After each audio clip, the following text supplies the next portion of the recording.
So this is episode 195 of Credit 101. In this episode, we're going to talk about opting out of these different third parties or these different companies that's sharing our information. What they're doing is they could be selling it or just sharing it to these third party companies. So we're opting out of data sharing. And this can be good for a lot of reasons, especially if um, you just don't want your information to be shared in terms of like credit. When people are repairing a credit, they don't want their information with these third party different bureaus. They want to say, hey, stop sharing our information, stop selling, your report. So that's one instant. But if you guys want to opt out of credit card offers, such as like doing a shopping cart trick, some people did the opt out pre-screen, then what you guys need to do is you need to just call or visit them, and you can do it right on the website. You can do opt out right on the website. If you guys ever watch some of my videos with the shopping cart trick, you will see how we opt in. On the same thing, it says opt out.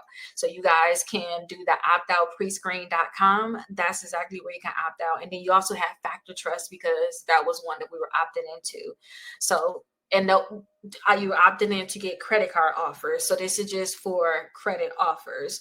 Now, you guys can also review your privacy settings. So when you sign up for certain services, or products, these companies have privacy settings. You can go in and change your settings, or you can call them to see how you can change your settings. Maybe you have to just log into a certain account to change your settings. But I know that like with my apps, I put on there ask app not to track certain apps. I give them access to certain things because you don't know what they're going to do with all the information that they're getting. So you can literally go right to your settings on your phone, or you can log into that account and change your settings. Now, we also have data brokers out there, such as like Experian. And I'm only saying Experian because Experian does like rent reporting, and they have other companies too, but you can ask them not to share your information. So you can opt out to Experian, LexisNexis, CoreLogic, SageStream, those third-party bureaus. All you have to do is just basically really go to their website, and then they'll tell you how you can opt out. So definitely check my blog. I have all of the links on my blog. The link should be down below. It will be down below in the description. Check the blog because I have the links to all of these bureaus. And I'm so sorry if that noise is too loud, but I don't know what they're doing. But I want to make sure that we get this video done for sure for those people that need help with this. So opt out for online tracking. I told you I turn my tracking off on my apps. And even like with me being a couponer, sometimes apps want to be able to track you. You can only track me when I'm in the app and I have the app open. And I have to also remember too, I don't know if this consider having an app open. I have to make sure like on my different apps that I have up, I have to make sure I close all of the different windows, because I'm believing if the window is still open, that's a sneaky way they can say that you're on the app. So make sure I close those different windows. But you can ask all these apps to stop tracking, and you should be able to do this in your settings. The next thing is I want you guys to unsubscribe from marketing emails. I do this a lot. Maybe I sign up for certain marketing. Once I'm past a certain stage or I don't need certain marketing, I make sure I unsubscribe from it so that you guys can stop getting all of those different emails. Also from calls too, from certain companies. You can opt out from that, saying, hey, I do not want this anymore. Do not call me. I asked for a different payroll service. I was like, okay, I want to do a new payroll service, but I haven't gotten this new one signed up. They were still trying to sell me on it. And I just let him know, hey, at this time, I have a lot going on. Can you please send me an email about this so I can remember to come back to it? But you no longer need to call because I need to do some research first. And that was just a nice way of saying, hey, stop calling about whatever it is. And last but not least, make sure you guys continue to review this regularly. Keep checking, see exactly what is going on. If you guys are not reviewing this, then you guys won't be able to just make sure you're on track, because you don't know what you're opting into, especially with certain contracts. And with me being in class right now, with this legal class, I just realized that like on our, and I'm just speaking what I realized, because maybe you guys need to understand this too. I just realized that when you guys agree to their terms and conditions, like for real, that is their terms and conditions. You're going to go based off of that, but you don't even know what that is. And a lot of times we opt in to say, hey, you can do this, this, and that, because we don't really read that contract. Um, so make sure you guys just check regularly and see, like, I don't want this to happen no more, I don't want that to happen. And one of my biggest changes when it came down to apps is if I no longer need the app, I got rid of the app. And then I also made sure that apps were not able to track me unless I'm in the app. Like I had on while I'm using, while the app is open, it's a certain setting I did for tracking. And also for your photos, you can change things on there, because for certain photos you can actually see the location. So it's a lot of stuff we have to opt out of these certain things. And opting out means don't put my location on my photos. Like I know where I was at. And sometimes even you can screenshot something and you can send that over. They can know your location based off of that. So please, you guys, like, it's a lot that, and we got to understand how to opt out. So let's get into the opting out. Let me also show you guys my website, just in case you guys. Hey, welcome to episode 196 of Credit 101. In this episode, we're going to talk about security freezes. What is it? Why you need to do it? And how is this going to help? So the first thing is, like, what is a security freeze? Now, when it comes down to knowing exactly what a security freeze is, it's just a basic definition. It's a restriction that's placed on your credit report, and it prevents lenders and creditors from accessing your credit report. This makes it harder for identity thieves to actually open new accounts in your name. So that's what a security freeze is. Now, how to place a freeze is, all you have to do is really call all three credit bureaus, or you can do it online. So you can go to Equifax, Experian, and TransUnion's website, and I actually have them on my blog. So look in the description, check out the blog for this one. You can actually have all the links there. So you want to set a security freeze by just calling them. And then sometimes when you do a freeze, they'll have a certain PIN, and a PIN is what they'll have to give whoever's calling in, or even you too, later on, you're going to have to give it. You'll have a PIN which can say, yep, this is really me. You can freeze or unfreeze my credit report, because you have to think about it. The impact of a security freeze is certain reasons why you're going to even want to do a security freeze. You have to think about the impact. So a security freeze means that nobody can actually look at my credit report. No one can get my credit report. If I have a freeze on my credit report, it means that my credit report needs to be unlocked. And a trick for me to find out which bureau that a lot of these companies were going to apply, which bureaus they use to approve you for a credit card, is I always freeze my bureaus, or I just keep my credit reports frozen. I'll know exactly what bureau they're going to pull from. And then from there, I'll know, okay, that's the bureau, because they'll say, hey, we need you to unlock this credit report before we can approve you. That's a freeze. Nobody, even yourself, can get a credit card or any type of accounts, certain accounts, should I say, if you have a freeze on your credit report and they need your credit report. So that will be the impact of a security freeze. Like, nobody can get your credit report. You can temporarily lift it. Say if you want to apply for some credit cards, I'll usually call TransUnion and say, hey, unfreeze my credit report on this day, and just that one day, or unfreeze it now and put a freeze back on it tomorrow. I'll be done applying for all my credit cards today. Just automatically put the freeze on it tomorrow. So I know, hey, by midnight, I need to apply for everything, or I need to call back in. But you can temporarily do a freeze. And then also for Equifax, you can do it right through the app.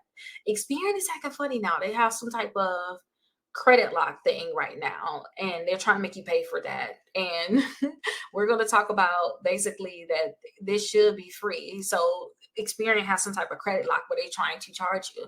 I will call and just say, hey, put a basic security freeze on my credit report. Sometimes they're going to say, do you want to put fraud alerts? You can just do a freeze in general, meaning nobody can pull your credit report. This is supposed to be free, you guys. We should not have to pay for something like this. And when I actually consider it if you had identity theft in the past, or if you're just going to not apply for anything in a while. If you know that you're not going to apply for anything in the next few months, say, like, I know I'm not going to apply for anything tomorrow, basically, or for the next year. I need a freeze on my credit report. I can't continuously watch it to see if somebody took my information and was successful in getting approved for a credit card. I just put a freeze on there, and then I'll know that I'm good. So that's what you guys should also do too.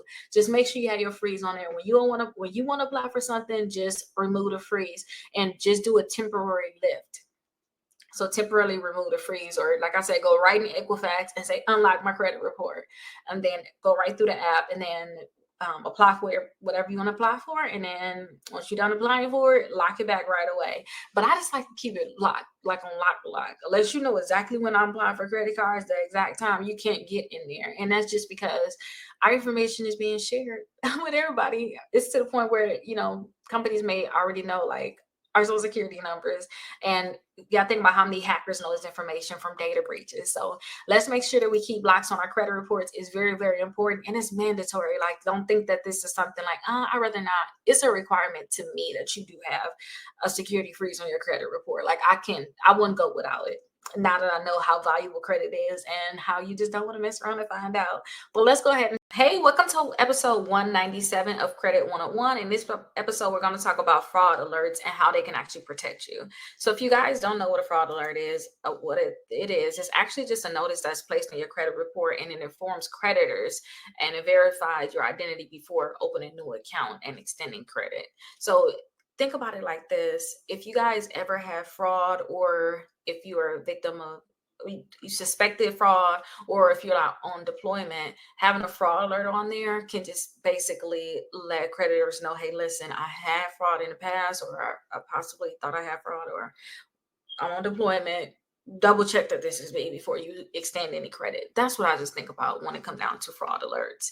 Now, it's different types of fraud alerts. I actually made sure that I took a snippet from my blog so I can show you guys, especially for those people that like to learn more or dive deeper. I try to be very vague in the videos in a way so that you can go and read more, because sometimes you don't know if you're listening to something that don't apply to you. But if it applies to you, then I definitely have more information, because some of you guys may not have to do fraud alerts, but you can go to the blog and learn more about it if you do. So the different type of fraud alerts is, you got the initial fraud alert. The duration of this is going to last about 90 days. It's available to anybody who suspects that they may have been a victim of fraud or identity theft. You can just suspect it. And let me actually take this down and say that when you can suspect it is when you get an email from AT&T or a company saying, hey, sorry, your information has been compromised. We are taking care of it. You can suspect it at that point too, because sometimes people can use this to their advantage. Surely. So if you just suspect it, like, that is a reason to suspect it. You getting inquiries, that's a reason. Then you definitely want to add the initial fraud alert. Now, you can have an extended fraud alert, and that's going to last 7 years. And this is from confirmed victims of identity theft or fraud. Like, this is confirmed. So you can get the initial one for 90 days. That's if you suspect it. But if you can confirm it, you had the identity theft or fraud, then it can last up to 7 years. Now, they actually have an active duty military alert, and I kind of just bulked it into a fraud alert, but it's an active duty military alert. It lasts 12 months, and this is for anybody that's on active duty. And think about this as like the initial alert, but it's designed for those in military service, and it prevents fraud. And the initial one is 90 days. This one is 12 months. So definitely, if you're being deployed right now, then you on deployment, you definitely should put that on there, because you're not going to be applying for credit. And just always think about if you ever suspected fraud, you'd rather be prepared than not be prepared. Seriously, you don't want your whole life to be ruined based off identity theft or fraud. So fraud alerts can definitely protect you. You can also say, call me at this number. Like, this is my phone number. You can put different things in your fraud alert, especially if you know for sure that you have had fraud in the past, or people have your information, because we can't just change our socials. If you know what I mean, you have to just learn to protect it and put up extra barriers. So you definitely can place them. So the next question is like how to place them.